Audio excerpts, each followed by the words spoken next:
everybody, and welcome to the webcast, everybody. I've got to say this is kind of an odd one.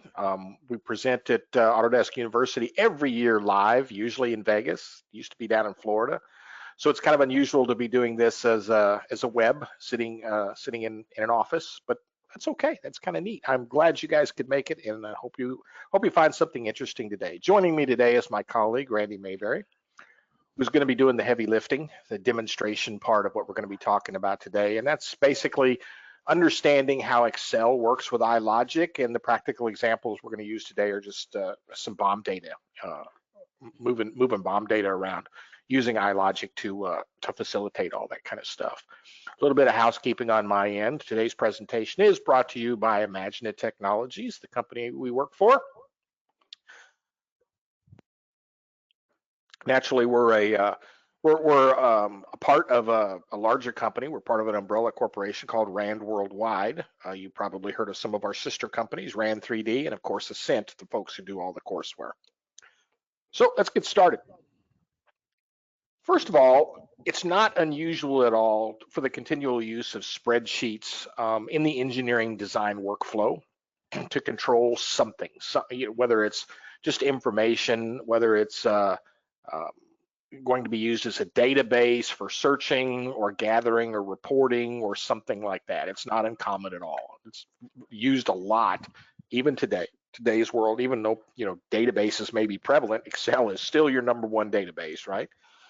We're going to take a look at some of the functionality that exists inside of Inventor using the iLogic code, using iLogic as an interface to be able to read cells and look at cells and be able to understand where they are and be able to grab information out of Inventor and move it back and forth. Now, it's just not that functionality. There's all kinds of stuff that Inventor can do with Excel. So we're gonna do some exporting, and we're gonna move stuff out of Inventor into Excel, show you how that code works and show you how it could be based. But you can also grab information from Excel and bring it into Inventor.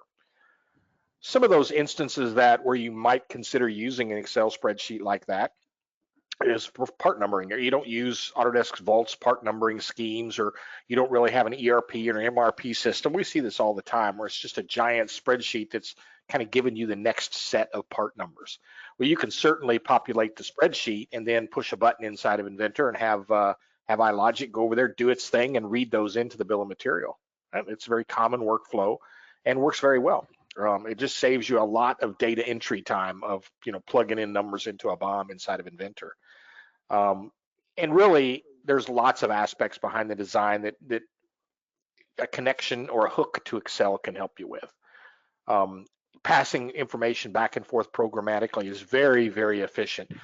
We've even seen it used in configurations where all of the configurations are in Excel from some input or another, and then we can read them in to configure an assembly or configure a part. Lots and lots of possibilities. So today's presentation is a conversation starter, but don't think it's a limitation. There's lots of stuff you can do from this perspective. You're seeing an example of some iLogic data. If you're not familiar with iLogic, it's the interface you use inside of Inventor that it's kind of based on .NET. It allows you to grab information from the API and process it programmatically. So we're not doing anything you couldn't do already with Inventor manually. We're just having code go through and do it, right? So with all that being said, I am going to turn over the presentation and change the presenter here to Mr. Mabery and let him have the floor.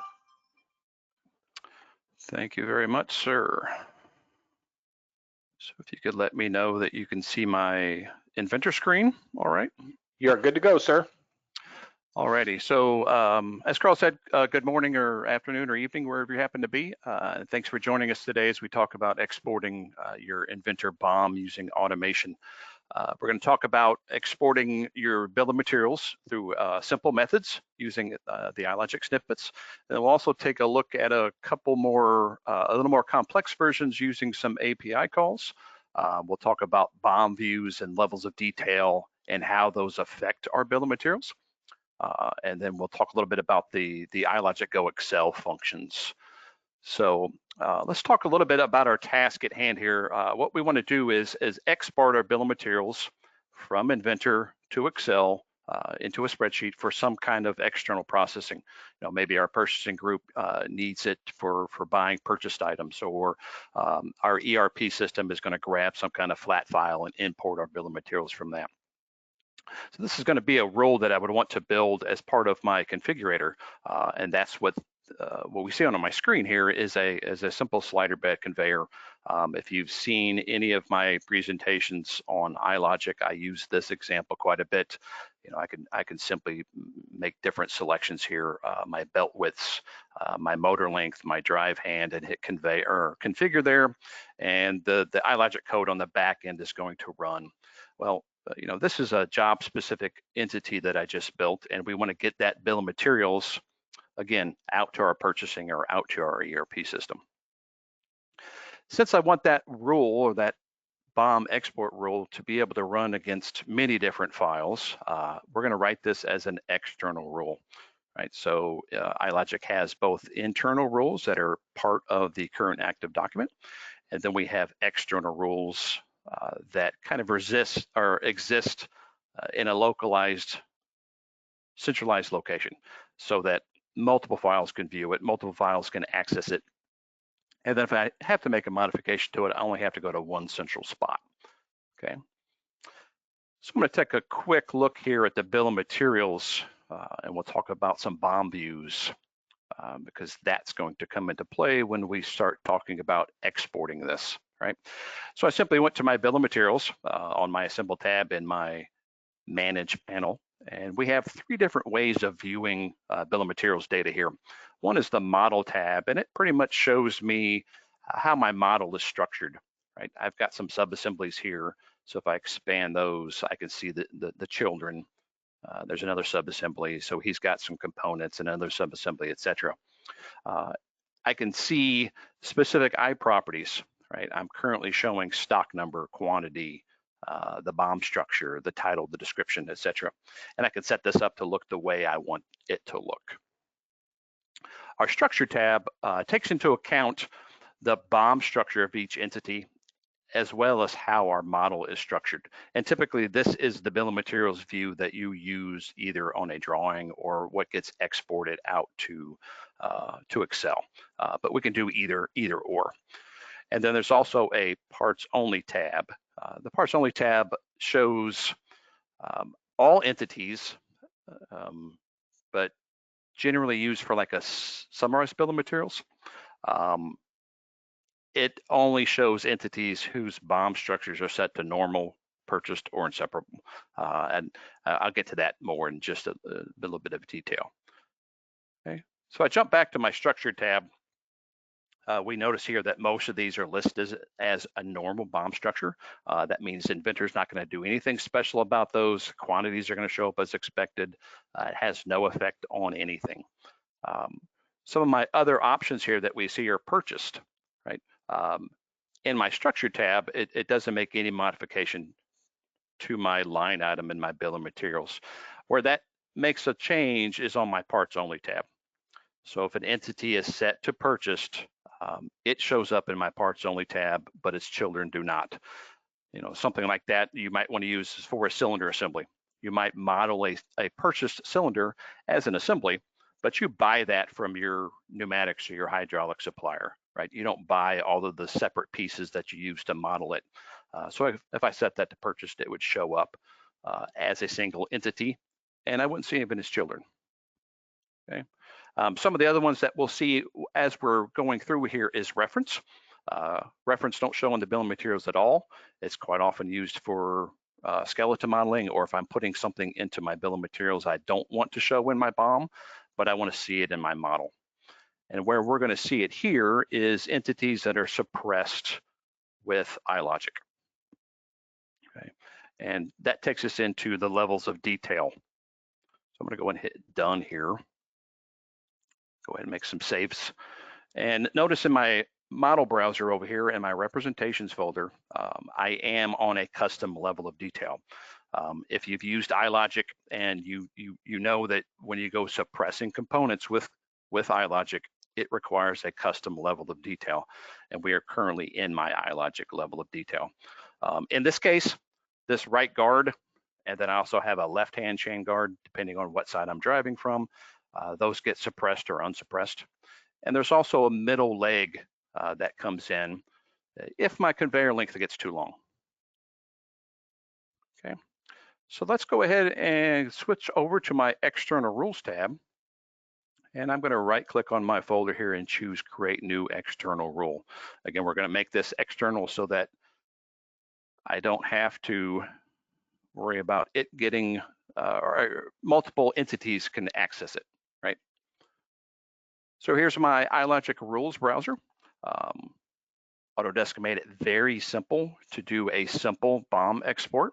There is a system category here called BOM, and there's a snippet called export. As I hover over that, I can see the tooltip. It's going to export our BOM view to an Excel worksheet. But notice at the end there, it also says I can see the Inventor API for other formats. Okay. So simply double clicking that places that code into my rules editor, wherever my cursor happened to be. Okay. The main arguments we're going to look at here are what BOM view you're trying to export, right? My first entity here is parts only, and then it's wanting a file name. We are going to use the Microsoft Excel format. That's the default that comes in here, but you can see others listed down here that are commented out. And since we want this to be a rather generic rule, right? I don't want to hard code anything. I want my bill of materials Excel file to equal my assembly name. So inside of my document category, I'm going to go ahead and enter the path and file name snippet. And then I'll declare a variable here called sFileName as string. And then I'm going to concatenate my file name without the extension with .xlsx.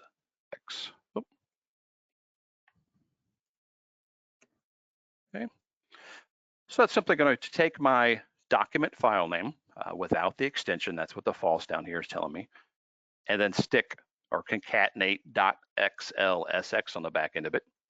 And that's going to be my file name variable. So I can replace this string now with my sFile name.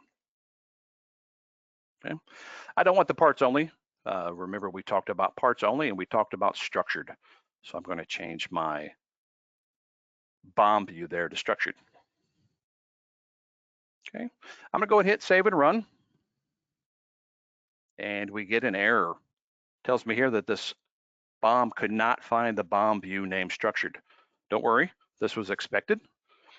Since I am using custom levels of detail, I need to be in the master level of detail when I go do any BOM manipulation. Okay, so I'm going to go and OK that and close my rule. I'm going to manually switch to the master level of detail. And you can see in my screen here, my middle leg, it has come on. My left-hand chain guard has come on, right? But those weren't in my configuration. Go back into my simple export rule here. Simply edit it, and then I'm going to save and run again.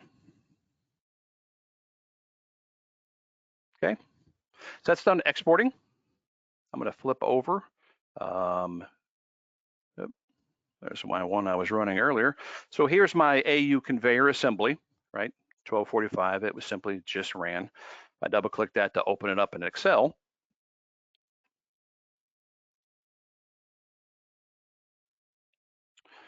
And I will reformat some columns here.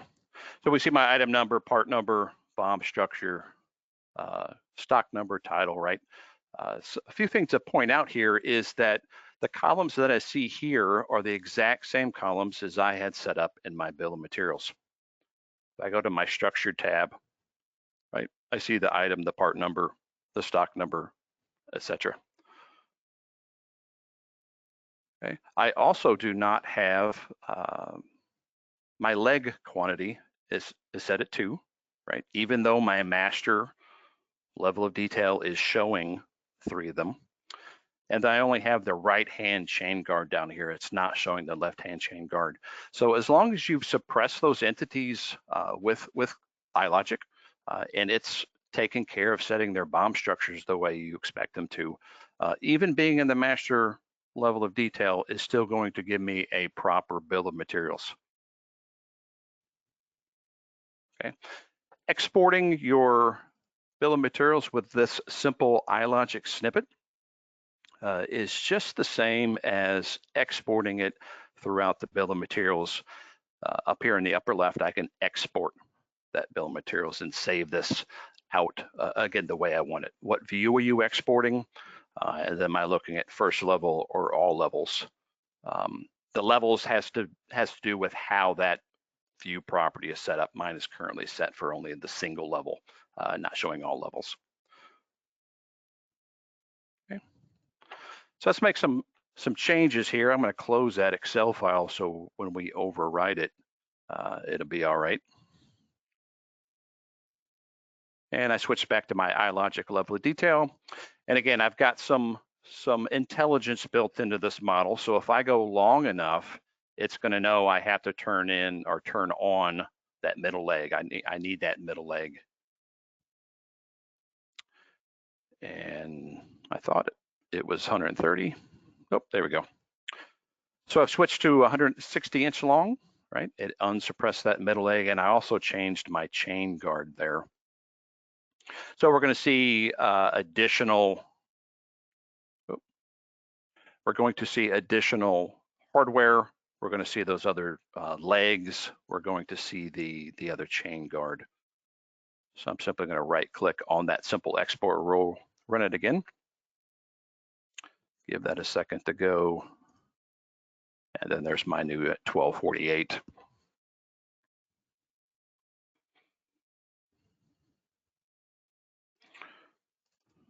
Right, so there's my 3 legs from my assemblies, and we have just the left-hand chain guard and not a right-hand chain guard. Okay, so ideally, you wouldn't want your users to have to manually go in through and change the level of detail.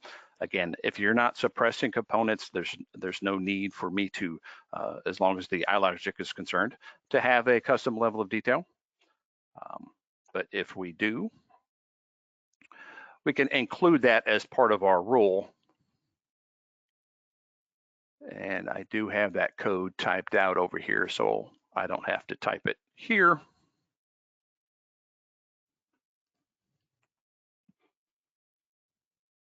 I'll go ahead and get rid of that guy so we can see the rest of the screen. So I'm simply going to declare LOD here as a level of detail.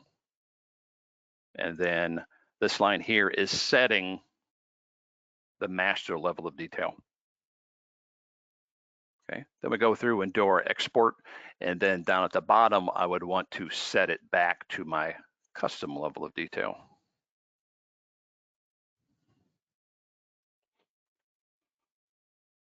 So that's what we have down here at the bottom now, set to custom LOD.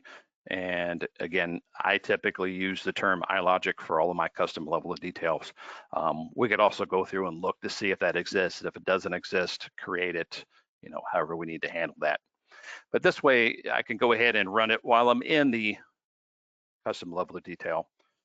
It will switch to master, do its thing, exporting the rules, or I'm sorry, exporting the bill of materials, and then switch us back to iLogic, and I can go back and do my next configuration or additional configuration. Okay, so there I'm back in the iLogic level of detail. So let's make a change and change that simple export again to the parts only. And really it's just this simple argument right here. Needs to be, again, either structured or parts only. Save that guy.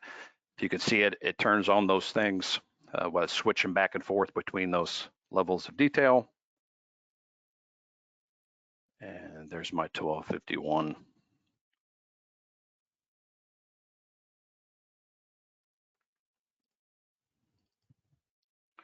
So again, now we're not seeing assemblies per se here, except for things like this bearing, right? It's made up of multiple components, but since its bill of material structure is set to purchased, I see that assembly and I don't see the pieces that make it up.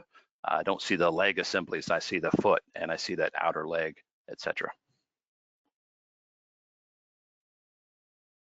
Okay, so that's the simple export using the built-in snippet for exporting your bill of materials. Okay. So let's take a look at doing this a little more advanced way using a little bit of API. Okay, I'm going to go to the help menu here and go to my programming API help. This is a wonderful resource of information. I tell people that all the time. It's just I have to know where I'm looking. Right, that's the hard thing here. So if I search for exporting BOM, there is a piece of code here for exporting the bill of materials using the API. Okay, the sample programs that are in the help file, most of them are all VBA. That's an older version of VB. I can copy this and paste it. I just have to make a few changes to it. Okay, I'm not going to grab the sub, the public sub and the end sub. Inventor iLogic is always expecting your sub to be called main. So I'm just simply going to leave that out. And I'm selecting all the rest of the text there and hitting copy. I'm going to go back over and let's make another new rule here. I'm going to call this simple export API .vb. And then I'll paste what we have in there. And let's talk about this for a second. First thing you might notice is there's some squiggly lines in there, right? Underneath the word set. The let and set statements are no longer required. I think Carl had mentioned earlier that iLogic is based off of .NET, and this is a holdover from older versions. So I'm simply going to copy that and do a search and replace with nothing. And since they have that in the comments, I have to skip a few, right? So there we go. I simply did a search and replace for the word set. All I have to do is wipe that out. I no longer have to say set ODoc equals. I can just say ODoc equals. Okay, so let's take a look at what it's doing here. We're declaring the current active document. Then we're getting the bill of materials. That BOM, that BOM, lives in the component definition. There's a large chunk of what you probably ever want to get into as part of a part document or summary document. A large bit of that resides inside of the component definition. Do we want our structured view to be first level only? I am going to modify that to be true. Again, I don't want to see all levels. I just want to see level 1 items. It's turning on our structured view. Okay, and then what BOM view were you trying to get? Again, this would either be structured or this could be parts only. Okay, and I am going to change some text down here for what it's exporting this text file as. Now I have a long name there, I apologize. And then something else I need to worry about with .NET versus VB is I need to wrap that inside of parentheses. Okay, move that guy over just a little bit. So notice I've put the word structured on the back end of this one here. And then it's going to go through and do the same thing with parts only. Okay, and again, I'm going to modify that text behind there.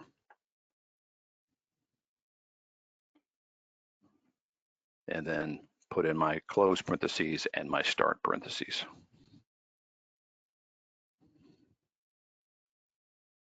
Okay. So the modifications I made there were setting it to be first level only. And then what is my file name going to be? So this is actually going to export 2 bill of materials. It's going to give me the structured bill of materials. And then it's also going to give me the parts only bill of materials.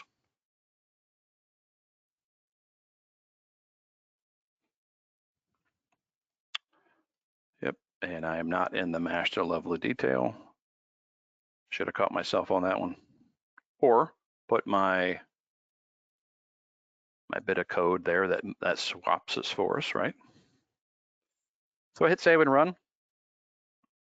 Again, it's going out there and exporting 2 different versions, 2 different files.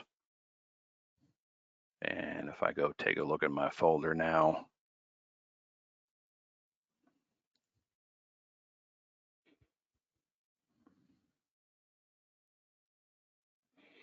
right, so there's my structured bill of materials. Again, it looks I think I must have not put the right, yeah, I didn't change this.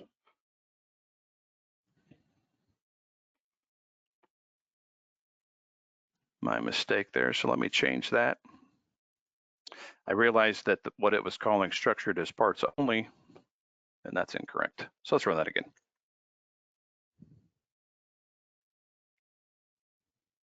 So the benefit of doing this with something that you're configuring like this, typically we add it as a button on the form. So, you might go through multiple configurations before you need to export that final bill of materials. So there's my structured bill. Sure. And then my parts only bill. So that's just a different method of going through there and getting all that information out. Again, the iLogic snippet, iLogic's just that friendly wrapper around the API so that I don't have to go worry about knowing all those functions and properties, methods in order to do something. I can simply enter that one single line. Well, I guess it was two different lines there in order for me to get pretty much the same thing out of that bit of code that had 40 lines in it, right? They're doing all the heavy lifting for us inside of this BOM.export method. Okay. So another method that we can go is even more advanced, and it allows me to get other information that is out of our bill of materials, but not necessarily being shown in our bill of materials. As we've seen with the structured export and even the parts only export, right, I'm only seeing the fields that are shown here in my BOM views, right? I can always add more by coming up here to my choose columns, or if it's a custom iProperty, I can use the icon just to the right and add that custom iProperty and then export that then. Another method would be to loop through the bill of materials, and for each component we find, grab out some kind of information, grab out the specific iProperties that I want to see. Okay, this is a little bit longer of a rule, so I've already got it written up. I'm not going to bother going through every single line here, but the highlights of the details that we want to look at. Really, we're doing the same thing that we were doing here before, declaring a document, switching to the master level of detail. I'm getting that bill of materials just like we saw before through my component definition. I'm getting the structured view, and I'm setting it to be first level only. Okay. This one's also making a spreadsheet that looks a little bit nicer. It's not just that simple kind of bland export that we see. So I'm actually going out and grabbing a BOM template that I've already built and made it look the way I want it to look. And I go grab that and I make a copy of it using my assembly name. Okay, that way I have the Excel sheet looking the way I want it to look. So here's where all the magic really happens in this case is through this method called the query BOM row properties. I'm simply giving it the bill of materials, I'm giving it a BOM name and the current row that we're on, right? I've got some header information, so I'm skipping some of the first few rows. Here we see some of that Go Excel stuff that we talked about very briefly earlier, the Go Excel.open. So I'm opening my new Excel sheet that I just made on a specific sheet. And then after I run through looking at my bill of materials, I do a Go Excel save and then a Go Excel close. And just as we saw before, switching back to my iLogic level of detail. So that query BOM row properties method, again, that's where the kind of the heavy lifting of all this is going on. It's really looping through every row that's in my bill of materials and saying, okay, for this one, I need to grab out specific information about it. In this case, I'm getting the item number, I'm getting the part number, the description, the title, as well as the purchased or manufacturer code, the PM code. Okay, I want to know when I look at that bill of materials, is this something that we buy, or is this something that's fabricated in-house? Okay, so this is really just a big for loop. Again, I'm looping through each row in that bill of materials and grabbing out specific iProperties. Notice some of these are ones that are not being shown on my bill of materials. Okay, I'm also doing some checks here for whether or not it's a content center component. Some of those bolts are things that are coming out of the content center. I don't necessarily have some of those iProperties built into those, but I know that if it's a content center component, I'm buying that. It's not something I'm making. So I'm going ahead and setting its value. Okay.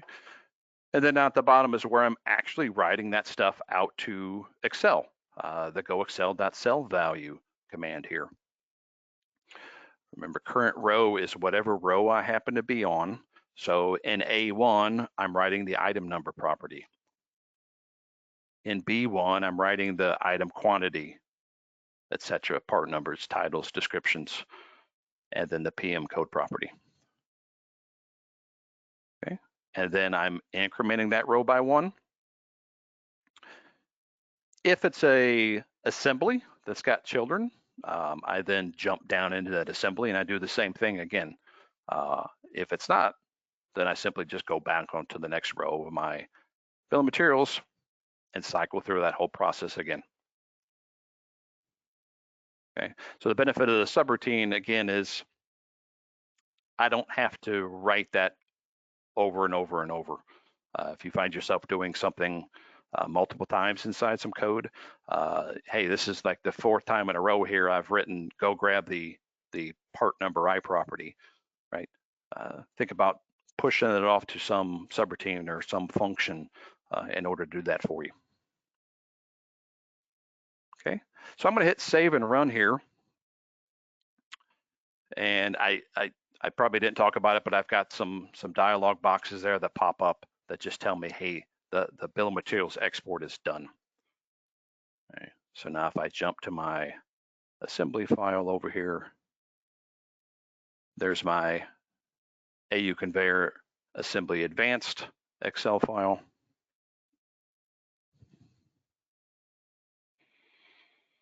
So this looks a little different, right? Again, I've prettied up a little bit. I've got some colors inside of here. Notice I'm also pulling at that PM code, right? That's something that's not showing elsewhere. So I'm only pulling the fields that I want to pull. Okay. I've also got a field up here for the job number, right? So if this is going to end up being something that we end up printing out or again, giving the purchasing, they need to know what job number we're working with here. So I could put something, let's go back to my rule here, edit my advanced export. So after we've done the BOM values here, before I actually go save my Excel file and close my Excel file, I can write some assembly information for that. Oop. So again, our go excel.cell value, right? Just like we've seen down below in that subroutine. If you hover there for a second, we're getting our tooltips, right? It needs to know what cell address as a string. So that is my D1. I know that's the D1 cell inside of Excel that I want to populate. And then I'm going to concatenate the word job and some iProperties. So I'm going to go over to my snippets, go to my iProperties category, and I have one called custom. Right, so that puts that into my rules editor where my cursor happened to be, and I have a custom iProperty in my assembly called job number. Okay, so maybe that's populated again when you're configuring this entity. So I've got that guy closed. I'm going to save and run.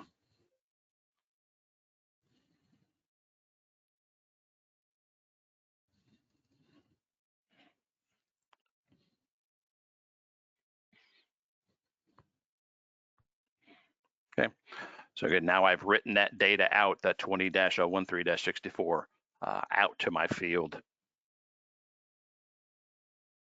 Okay. And as Carl had mentioned earlier, the Go Excel values or Excel could be used for reading information or for writing information. And it really comes down to on what side of the screen or what side of the text is your equal sign on, right?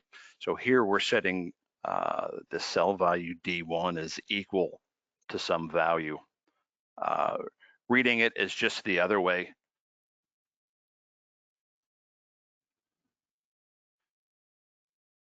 So I could say SVAR equals Go Excel value, Go Excel.cell value D1, and that would read that value in, store it in that SVAR variable, and then I could go do something with that, right? I could have some kind of conditional blocks off there that shoot off or go in one way or the other.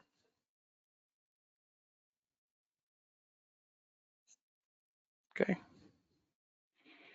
I think I talked quicker than I normally do, but that's all I have for my presentation. If we want to open up for a Q&A, or Mr. Carl, if you have anything else to add.